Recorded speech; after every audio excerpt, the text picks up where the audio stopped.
everybody. Thank you for joining us again, or for joining me again. And you know what I always say, it's another beautiful day.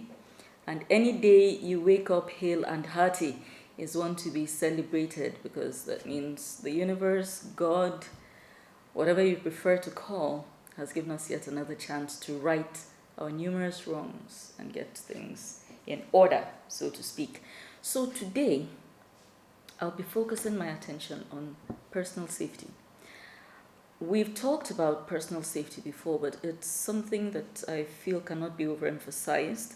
And in today's edition, I'll be giving you 14 tips on personal safety for young ladies. Now, I bet quite a number of you are familiar with the name Hush Puppy. His real name is Raymond Abbas. Some call him Ray Hush Puppy. He's a Nigerian. He was an Instagram celebrity. At the moment, he's currently facing criminal charges in the United States for conspiracy to launder money from businesses via email compromise and other scams, including schemes that defrauded a U.S. law firm to the tune of $40 million, illegally transferred $14.7 million from a foreign financial institution, and was planning to steal $124 million from an English football club. Of course, this was before his arrest by the Dubai police in June 2020 and his extradition to the United States, where he is currently cooling his heels in jail. And of course, you may or may not be aware that a good friend of his, an acquaintance, in the person of Momfa, has also been picked up by the police. He was in the news for all the wrong reasons a couple of years ago. And, within a short while, he was out, presumably on bail. But as we speak, the Economic and Financial Crimes Commission has arraigned him in court. His real name is Ismaila Mustafa. Now, he was rearrested on Monday, being the 10th of January, and he is one of those so-called big boys. I already said that he was an acquaintance to Hush Puppy, so you know what to expect. He's standing trial on an amended 22-count charge bordering on cyber fraud and money laundering to the tune of 32.9 billion naira brought against him by the EFCC. So you might be asking yourself, I said I was going to give 14 tips on personal safety, and I'm here talking about Hush Puppy, talking about Momfa. We live in an age where people like Hush Puppy and Momfa are glorified by the younger generation. I don't know why. Hush Puppy, for instance, was quite the celebrity before he went to jail. I mean, anybody who could, with even this much common sense, could tell that there was no way that guy was making his money legally. But people who actually sweat to make this money are too busy. They're sometimes even too busy to relax and enjoy the money. Never mind taking pictures and putting on Facebook, all of these things. When last did you see Bill Gates or any other of these the ones who really earn the money? When last did you see them doing anything on social media? They don't have the time. Now the problem is, it looks like our young men and women today don't quite understand. Everybody wants to be rich. But the problem is that, and there's really nothing wrong with that, the problem is that most of us want that to happen overnight, without any undue stress. We just want to sit down and money should fall from heaven and we should spend it, which has led to a situation where a large number of Nigerian youngsters, male and female alike, are now experimenting with the occult. And maybe experimenting is too light a word. It doesn't quite capture what I'm trying to express. A large number of our young men and women, people like you watching, now find black magic attractive, as a result of which the spate of human sacrifice has escalated. And that's because there are more young men getting involved in these things. The most deadly period for young ladies tends to be the ember months. In Nigeria, from September to December are known as ember months. October stands out for not ending in ember, but you get the logic of it. September, October, November, December, they're known as the ember months, which is also symbolic. A fire burns down to it becomes an ember before it becomes ashes. So the last 4 months of every year tends to come with quite a bit of danger. From traffic accidents, to people going randomly missing, to people being found dead without certain parts of their body. A number of these things happened this December. A young lady from UniJos, and incidentally, thank God she had posted her last few moments with the person she was with last. When next she was found, certain parts of her body were missing.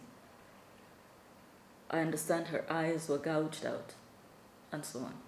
But I've compiled a list of 14 tips that you absolutely need to know.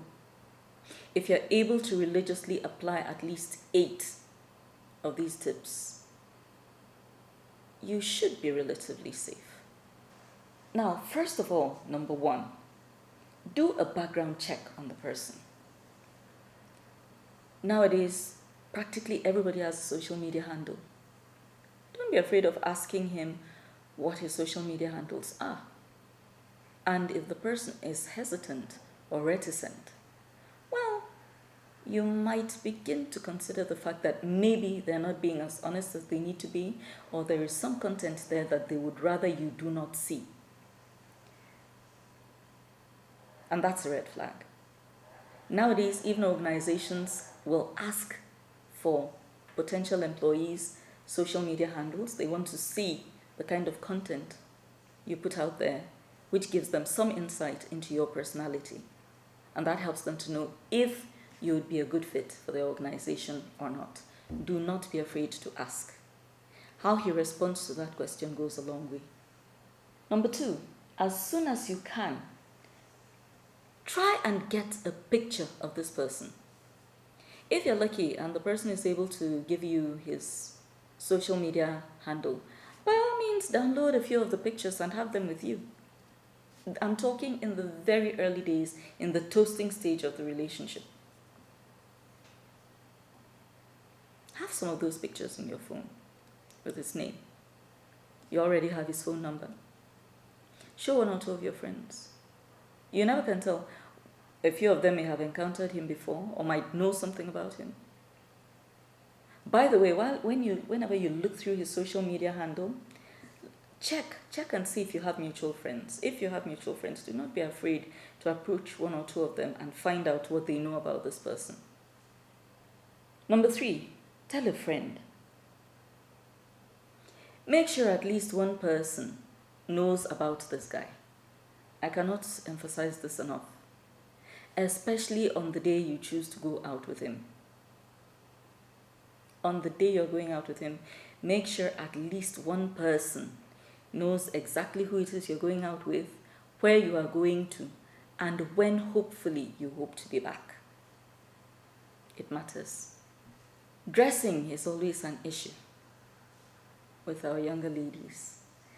They say their dressing is being policed and so on and so forth, whatever.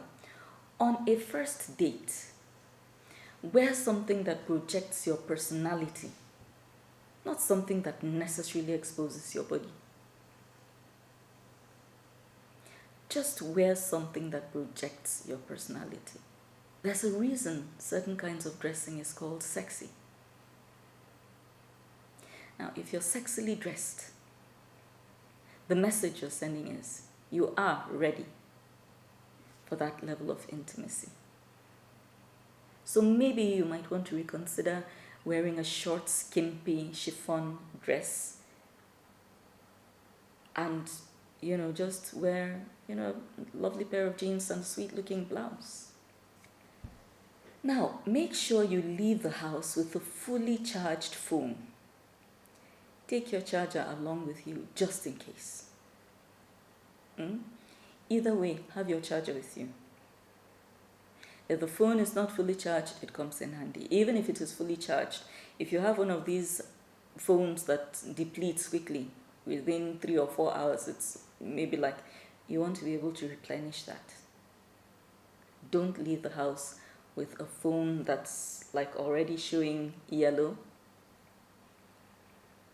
and then you do not carry your phone charger with you. You will need that device for any number of things, from making phone calls to recording any unpleasant circumstance that might arise. I really hope that doesn't turn out to be the case. Your phone is very important in the scheme of things. Point number 6, your first date. In fact, your first few dates, not just the first one.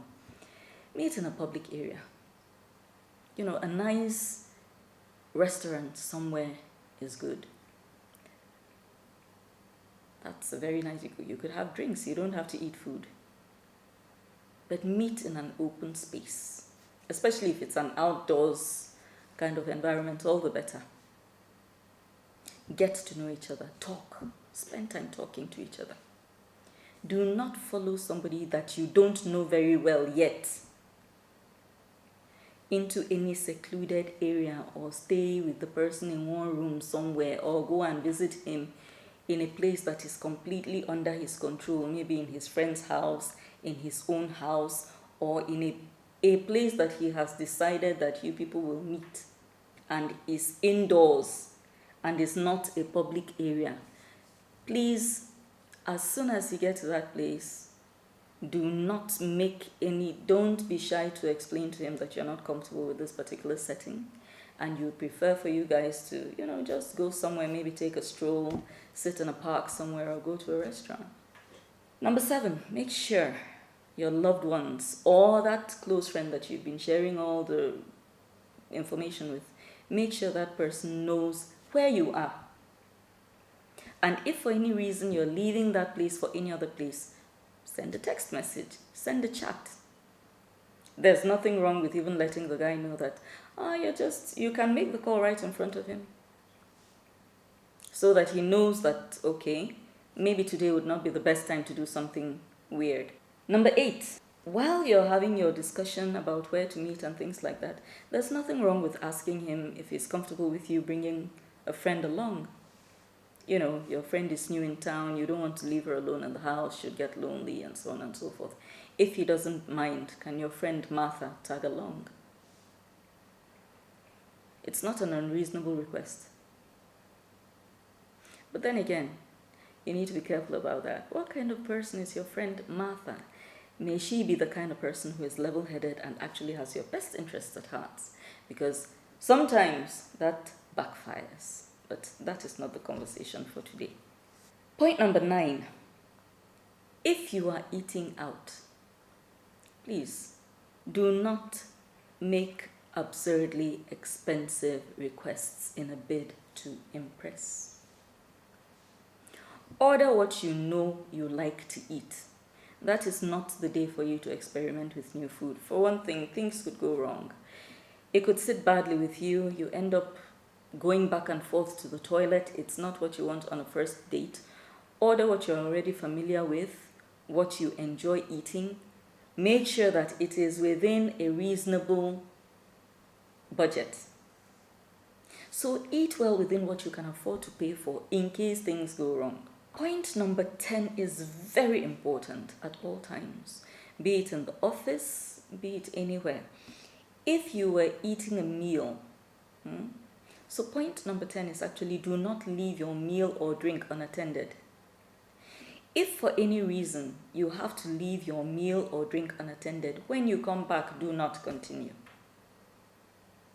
In fact, ask the waiter to come and take it away, because you could forget and take that sip or take that spoonful. So before you leave the table, try and finish your meal if possible. If it is not possible, when you come back, let's say you needed to take a phone call or you had to visit the ladies, whatever, you come back, don't just let it go. Let it go. The food. Oh, have you finished your meal? Usually when I leave my food unattended, I don't come back and eat it. There could have been dust, flies, and all of this.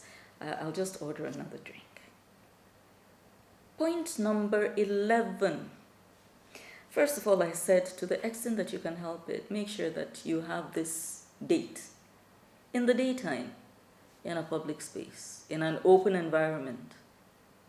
Okay? So if it's daytime, you don't need alcohol.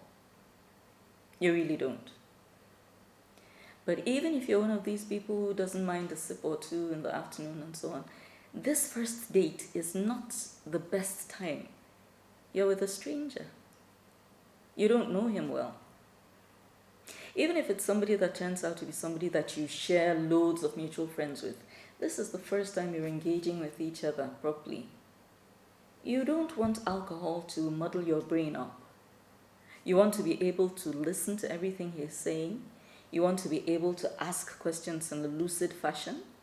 Not on the first date. Not on the first few dates. When you're really relaxed with this person, you've gotten to know him better, you're starting to like him, and you feel that, okay, this is somebody you want to keep around for a longer period. Yeah, you can now relax, let your guard down, and take a sip or two every now and then, but certainly not on the first date. Point number 12. You should have some kind of arrangement in place with a friend or sister, somebody that loves you. This arrangement should happen before you leave the house. Tell her, if everything is going well, I'll send you a WhatsApp message in like 30 minutes. If everything is going well, okay?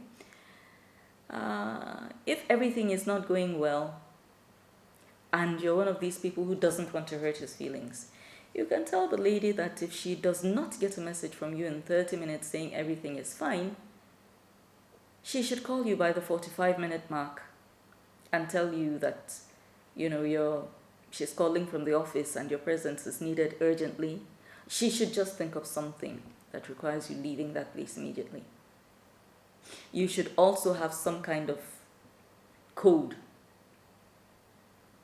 so that you can indicate whether you're in danger, whether this person is trying to force you to do something you don't want. But by all means, the first thing is this.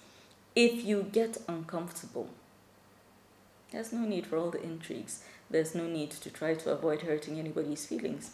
You can simply excuse yourself and leave. Most people try to be on their best behavior on the first date. So one date is not enough for you to say, oh, you know this person, you're so comfortable with him and everything. Point number 13, do not let him drop you at home. If he insists on giving you a ride, there's nothing wrong with that. He can drop you in your neighborhood. You can actually let him drive past your house by 3 or 4 houses and then drop. And stand there and wave him and make sure that he is well, you don't go far well before you turn around and head to your own house. Just a little bit of safety. Then the last but not the least point, always have a little bit of cash on you. In fact, not a little bit of cash. Have as much cash on you as you can afford to carry on a date. So if you can afford to have 5,000 on you, it's good. 10,000 is even better. Okay? If something goes wrong and he cannot pay for his meal or your meal or whatever, you foot the bill and you still have change to take you home. Now, you need that cash in the event that it turns out, okay, everything went well, this guy wants to drop you off at home, then suddenly his battery dies. And here you are, stuck literally in the middle of nowhere. It's getting late, it's about 7, 8-ish. You really don't want to be here alone with this guy. You can hop into a taxi and leave. I'm sorry if that sounds cold. It's the first date. You don't owe this guy anything. He doesn't owe you anything yet. Okay? So, if somebody will say this is really bad advice, you just ate his whatever, Sha.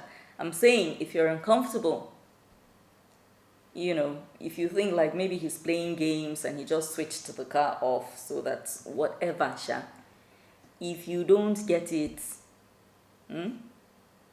forget about it. Leave. So, may God keep our young ladies safe from harm. And may God help our young men to know that fast cash, well, can come with fast problems. You will get caught.